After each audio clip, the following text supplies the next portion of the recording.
GB News can exclusively reveal that the government is set to appoint a new independent advisor on Islamophobia. Well, let's get more with GB News political editor Christopher Hope. Christopher, what do we know about this advisor? That's right. He's called Fiyaz Mughal, and the context of all this, and hi Tom, hi Emily, is last Friday when we saw that speech by the PM Rishi Sunak on the step of Downing Street saying it's a time we got to grips with extremism, which is tearing our society, our politics, our democracy apart. Very dramatic turn of phrase there from the Prime Minister. Fast forward a week, we're now seeing finally some action on the back of those words from the Prime Minister. I understand that as soon as Monday, this individual, Fiyaz Mughal, he's the founder of counter-extremism group Faith Matters and Tell Mama, which is a national project supporting victims of Islamophobia. He'll be announced, or expected to be announced, as soon as Monday. He met with Michael Gove last night in Whitehall to agree the job. I think it's a brave choice by the Prime Minister and by Michael Gove, because he's been a critic in the past of the government's Prevent programme. Notably, in March last year, he said that ministers should stop channeling cash through Prevent to tackle extremism and squandering it on people who actually maintain the status quo. He said then that tackling extremism means tackling the views, values and toxic social narratives that fuel division and dehumanisation so often associated with extremism. I think this is a brave choice by Michael Gove when it should be confirmed as soon as Monday. It shows that he's trying to appoint someone who is properly independent of the government. It comes ahead of, probably on Thursday, we'll see the definition of what is extremism, and that's being widened. I've been told there's a ministerial right round going on, and Tom and Emily will know what that is. That means that the Home Office and the Communities Department share the definition with other ministers. They then pitch in with their views.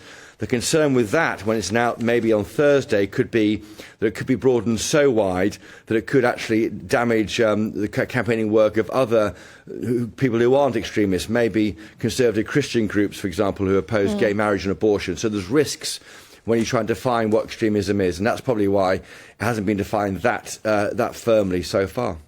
It's also quite interesting because there has been quite a lot of open disagreement and debate about the term Islamophobia within the Conservative Party. You've had Kemi Badenoch, for example, coming out strongly to say that she doesn't believe Islamophobia is the correct term to use and that anti-Muslim hatred would be preferable.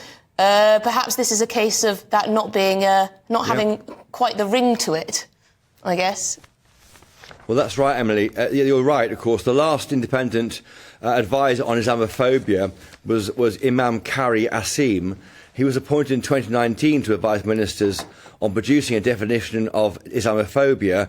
And then in 2022, the government decided the work would not be carried on. So the issue of what is Islamophobia has not been fully defined by the government. And that's why you have people like Lee Anderson on our channel saying, well, what is Islamophobia? What are you accusing me of?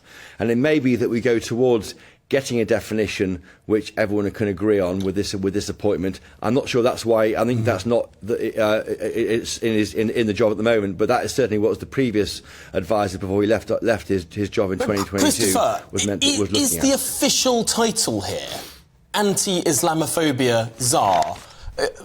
Is that what actually the job title is? Because the government pointedly did not use the word Islamophobia in much of its communication, preferring the term anti-Muslim hatred. As you said, the government didn't adopt that definition of Islamophobia, saying that it could be criminalising the criticism of ideas rather than attacks on people, so anti-Muslim hatred being a more effective term. This would seem an enormous U-turn from the government if they've used the word Islamophobia in this official job title appointment. We'll see on Monday, Tom. As it's been described to me, he's the independent advisor on Islamophobia. Of course, the government has one on anti-Semitism. We'll see how it's defined when it's announced. But as described to me, and of course it's subject to be announced, and I should say the ministerial department where Michael Gove works, the Housing, Local Government and Communities Department, as well as the individual himself, Fiyaz Mughal, neither are commenting to GB News this lunchtime. They've both been approached for comment. we'll wait and see what they say, and we'll take you forward. And if he does get back to us, we'll ask him what his job title is, just for you, Tom. And Christopher, just very quickly, I'm not sure if I heard you correctly. Did you say that this man who's been appointed is on board with the Prevent programme or not? He certainly wasn't last year, Emily, when the Shawcross review came out.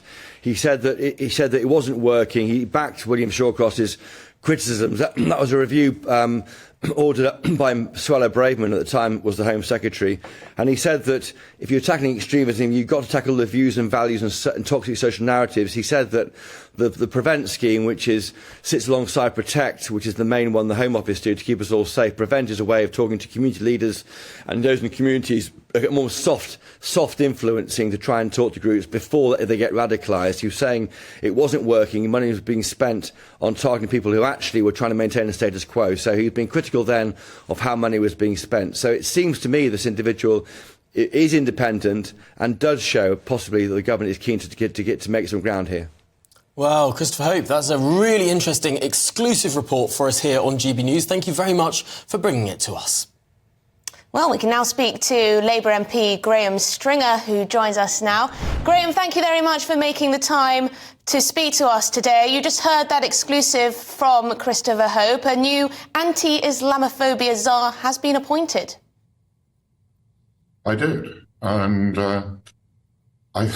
it sounded as though we need to find somebody who can accurately count the number of angels who can dance on the head of a pin to get to the right definition. I've always thought that we have to be very careful with these terms. We need to stop people threatening people physically, intimidating them, but we also have to be very careful that we protect freedom of speech and we don't stop people choosing to worship in whichever way they choose. There are things in the Christian Bible, in the Quran, that are, in today's terms, quite extreme, but people choose to believe the whole works. And putting freedom of speech, freedom of religious worship and protecting people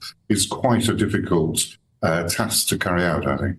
Graham, do you worry, sorry, just quickly, do you worry that a Labour government might broaden the definition of Islamophobia so that it became almost a blasphemy law, that criticism of the ideology and belief system of Islam might become a crime?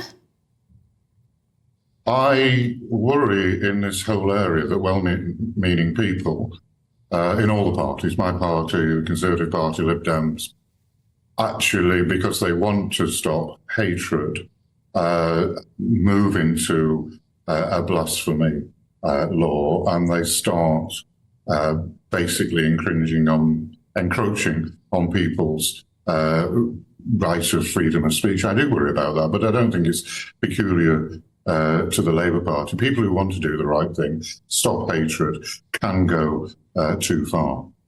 But, Graham, there was a definition that was worked up a couple of years ago. The government chose not to adopt it, but the SNP adopted it, the Liberal Democrats adopted it, and the Labour Party adopted it. An APPG, an all-party parliamentary group, co-chaired by Anna Soubry and Wes Streeting, came up with this definition that includes the term accusing a Muslim-majority state or of inventing or exaggerating Islamophobia, ethnic cleansing or genocide perpetrated against Muslims, as one of the examples of Islamophobia. Basically, if a Muslim state says something is Islamophobic, that becomes Islamophobic. That seems very problematic. It's sort of giving carte blanche to countries like Iran to say, oh, that's Islamophobic, suddenly that's Islamophobic.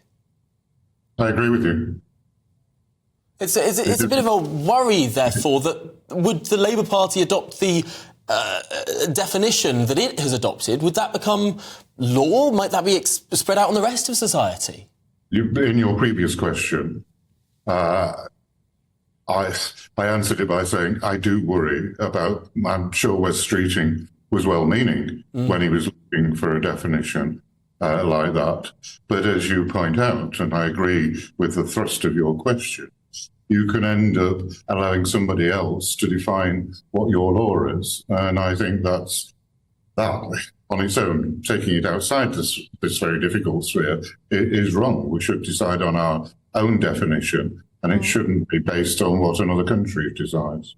Well, thank you very much. Great to speak to you, Graham Stringer, Labour MP. Really good to get your view on all of this. I think most people would say assault of Muslim people should be a crime. Yeah. Harassment of Muslim people should be a crime. Any violence, of course, perpetrated against a Muslim should be a crime. But criticising a religion must not be a crime. Absolutely. In this country. And you're echoing the sentiments of Peter Tatchell, who came on this programme, a couple of weeks ago, and said the word Islamophobia just implies if you criticise something in the Quran, then you're Islamophobic. You should be able to criticise something in the Quran, as in the Bible, as in the Torah, as in the Book of Mormon. It should all be open and available for satire, parody and criticism.